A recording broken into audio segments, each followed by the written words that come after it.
आता एक मोठी बातमी आहे। इंदापूरमध्ये आज शरद पवार गटाची सभा आहे। भाजपचे हर्षवर्धन पाटील आज शरद पवार गटात प्रवेश करणार आहेत। हर्षवर्धन पाटलांचं अंकिता पाटीलही पवार गटात प्रवेश करतील। शरद पवार, जयंत पाटील, अमोल कोल्हे, रोहित पवारांच्या उपस्थितीत हा पक्षप्रवेश होईल।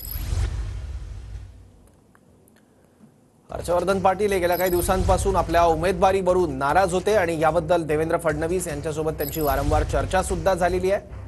पण त्यांची नाराजी दूर करण्यात भाजप नेत्यांना अपयश आलं आणि शेवटी त्यांनी कार्यकर्त्यांचा मेळावा घेतला आणि यात हर्षवर्धन पाटलांनी तुतारी हाती घ्यावी असा कार्यकर्त्यांचा सूर बघायला मिळाला आणि यानंतर हर्षवर्धन पाटलांनी राष्ट्रवादी शरद पवार गटात जाण्याचा निर्णय घेतला। आणखी माहिती घेऊ, आपले प्रतिनिधी योगेश बोरसे आपल्यासोबत आहे। योगेश, कनेक्ट आहे। सौरभ, हर्षवर्धन पाटील आज शरद पवार गटात प्रवेश करणार आहेत आणि साधारणतः 10-10:30 वाजताच्या सुमारास हा पक्षप्रवेश सोहळा पार पडणार आहे। शरद पवारांच्या उपस्थितीत हा पक्षप्रवेश असणार आहे आणि आपण आता त्यांच्या बंगल्यावरती आहोत आणि आपण पाहू शकतो या ठिकाणी राष्ट्रवादी काँग्रेस पक्ष आणि तुतारीचा जो फोटो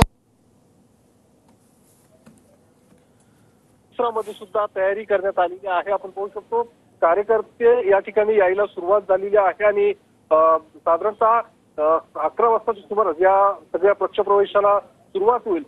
शरद पवार आणि एकूण जयंत पाटील त्यासोबतच रोहित पवार हे सगळे मान्यवर आज उपस्थित असणार आहेत आणि आज हा पक्षप्रवेश असणार आहे। राज्याचं लक्ष लागून असणार आहे की ज्या पद्धतीने या संपूर्ण पक्षप्रवेशाला प्रमुख जे मान्यवर आहेत ते उपस्थित असणार आहे। शरद पवार नेमकं काय बोलणार याकडे सर्वांचं लक्ष असणार आहे, कारण ज्या पद्धतीने या हर्षवर्धन पाटील यांच्या पक्षप्रवेशाचं जे काही चर्चा होती ती राज्याच्या राजकारणात सुरू होती आणि 2 दिवसांपूर्वीच त्यांनी पत्रकार परिषद घेऊन या ठिकाणी भाजपला ठीक आहे, धन्यवाद या माहितीबद्दल।